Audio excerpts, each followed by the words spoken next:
Dobar dan from Zagreb, Croatia. As we would say in Ireland, it's fucking roasting. It's really hot. I think it's like 30 degrees or something like that, but it's great to be here. So I love Zagreb. It's got a special place in my heart because in 2009 I went interrailing around Europe, and Zagreb was the very first place I came to. And it kind of introduced me to the Balkans. And I remember I took a picture at this statue here, which is kind of the main there it is, statue in the main square here in Zagreb. So it's good to be back. I'm now down in Slovenia. I'm in the absolute middle of nowhere, but it's so beautiful. I'm in a place called Zidani Most, which I'd never heard of till around 2 hours ago. I don't think much happens in Zidani Most. There's a guy behind me cutting a tree, and I went up and asked, is there a supermarket nearby? And he just looked at me and was like, no. Anyway, so greetings from Zidani Most in Slovenia, where I've spent the last few hours. It's been great. And I've made a new friend. Hello, Kaya. Hi. Kaya speaks great English. I walked into the bar that Kaya works in. I did the usual thing, dobar dan, molim jeden pivo slovensko. And Kaya just replied, like, you want a beer, do you? It's like, yeah. And then she shocked me by saying the beer was €2. €2. Yes.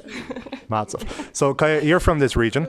Yes. I'd say a lot of people don't spend too much time in Zidani Most, but if somebody ever came to Zidani Most, what would you suggest they do in this region? What's the best place to visit?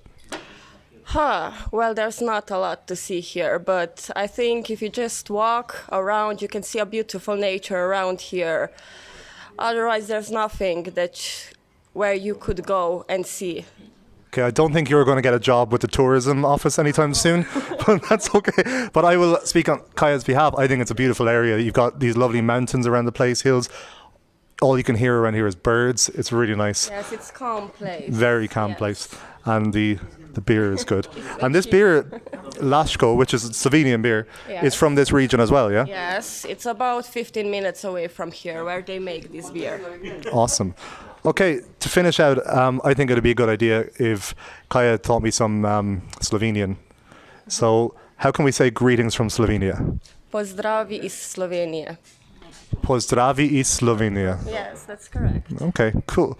Let's try another one. One beer, please, in Slovenian. Eno pivo, prosim. Ano pivo, prosim? That's very good. Okay, and the last question, because this is the most important one of all. How do you say another beer, please, in Slovenian? Še eno pivo, prosim. Še eno pivo, prosim? Yes. Super. Okay, Kaya, hvala. Hvala tebi. How do I say lovely to meet you? Lepo te je bilo spoznati. It's a long sentence. That's a long sentence. Lepo te je bilo spoznati. Lepo te bilo Spoznati. spoznati. Yes. I prefer when we just say Havala and Živali and that kind of thing. Okay, thank you very much to Kaya. Lovely to meet you. And make sure you visit Zidani Most. If you're coming in this way, welcome to Austria.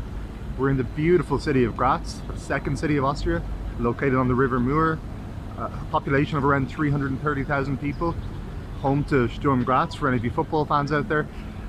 It's a university city. There's like 60,000 students here in Graz, which reminds me, I met an Italian guy earlier who's working in the medical university, and he's recently come from working in Trinity College Dublin, and he was the 13th person in Ireland to officially test positive for COVID-19. What a claim to fame that is. I love Graz. I lived in Austria for 4 years, and one of my very few regrets is that I never came down to live here for a while. It reminds me a lot of Cork, so it's the second biggest city in the country. There's a lot of hills around the place. People have a slightly strange accent, and I suppose they have something in common. In 2003, Graz was the European capital of culture.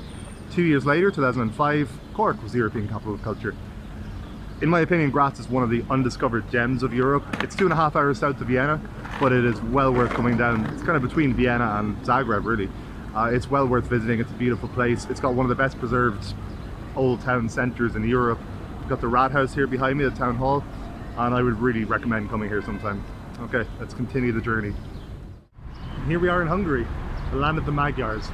We're in the gorgeous city of Győr, population of around 130,000 people, which makes it the 6th largest city in Hungary. We're here at the lovely town hall, and we're going to go for a walk around Győr now. Let's go. We're here on the main square of Győr, which is absolutely buzzing. There's bars and restaurants everywhere and loads of people out enjoying the sun.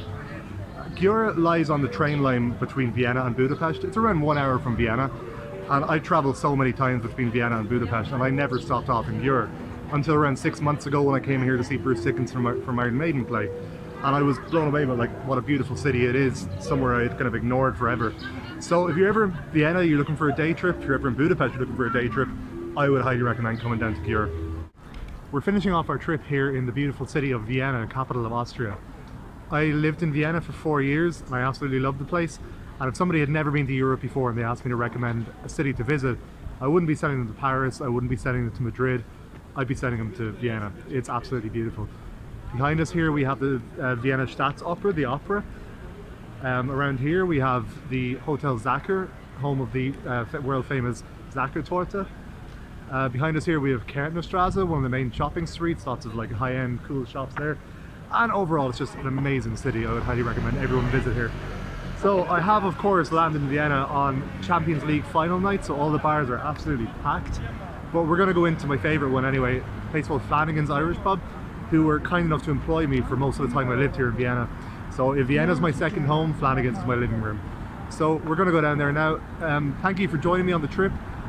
These videos, I know they're not high class Michael Palin, whatever. I suppose for me, I'm just doing it as a souvenir from my travels. I've been to over 40 countries at this stage. I wish I had started doing this a lot earlier so I'd have these kind of mementos of travel. So if you watch them and you enjoy them, that's an added bonus. So let's go and watch the Champions League final. Greetings from Vienna. We're going to Flanagan's.